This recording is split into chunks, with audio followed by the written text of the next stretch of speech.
Hey, everybody, John Granato from the bench. Mornings on ESPN 97.5 and 92.5. And A.J. Hoffman, he's in the afternoon on the Blitz on ESPN 97.5 and 92.5. A.J., let's talk some Texans football.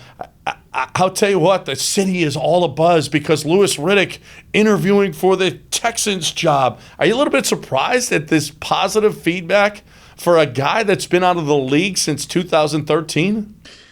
I'm not, because I've heard for the last really since he got onto Monday Night Football, I've heard Louis Riddick should be a GM. Louis Riddick is a guy who's on the rise.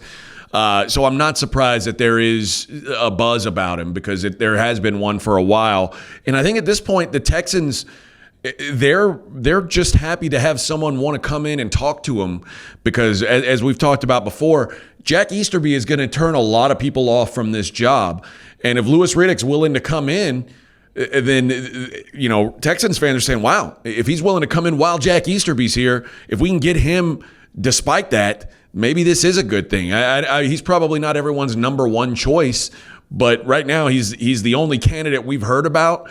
So the fact that they're even interviewing someone is probably slightly exciting to Texans fans. Right. Well, they've got to wait, until the season is over to interview anybody that's on a team right now. So, Louis Riddick being interviewed now, he's the first one, and oh my goodness, Louis Riddick, I could see where there would be some excitement.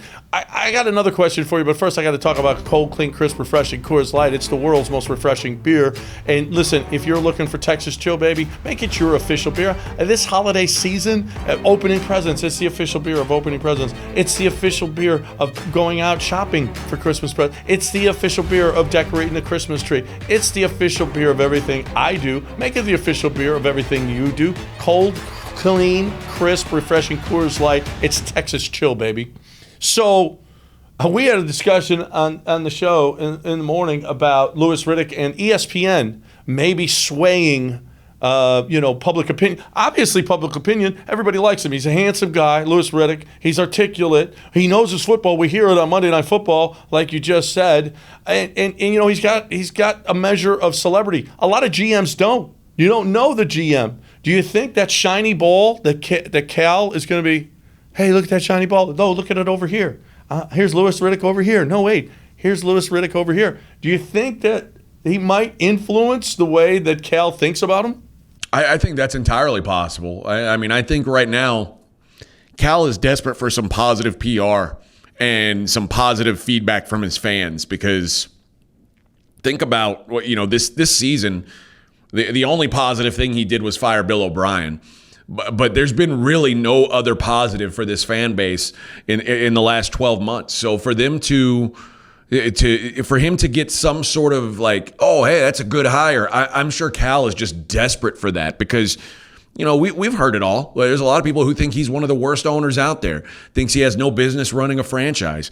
So for him to get some kind of positive reinforcement from his fan base, I'm sure he's excited about that possibility. Even if it's not real, even if it's not lasting, just that little boost would probably go a long way for him right now. No, absolutely. I think it gave Gruden a boost, although Gruden obviously was with the Raiders before him. Herm Edwards gave him a boost. Mac Brown was sitting there for a while. Mac Brown got himself a job, staying out there, staying in the public, and especially a guy, listen, you killed a couple of birds with one stone, and you have to have minority interviews, so you got that done with Louis Riddick, and you got a guy that you're right, the fan base, first of all, a guy that you can interview now as opposed to wait until after the season, so you got the fan base excited about that as well. This was a positive in every way, shape, and form for the Texans, and we'll see if it doesn't carry over when it's time to hire. One of the positives about being able to talk to him now is, and we kind of saw that last year during the coaching hires, when everybody who ran their coach out, Eric Bieniemy was widely thought of as the best coach available, but because he kept winning and they were playing in the Super Bowl, no one could talk to him. Everyone then started to panic and say, well, we don't want to be the last man standing looking for a coach. And then Eric Bieniemy tells us no. So they all make what were conceived as or perceived as lesser hires to make sure that they got someone before the musical chairs ended. So, the thought that they could get a guy before they even have to talk to anyone else, that's a big deal for them, I'm sure. Well, and it's terrible because you know what? I'll be in 3 weeks. You'll be able to talk to everybody out there, but none of those are in the playoffs because their seasons are over. You know who I don't want? Those guys. I want to wait till the guys that are winners are done with their seasons. So it's a catch-22. But you're right. Whoever is out there first right now, that name is out there. It may play a big role. We shall see.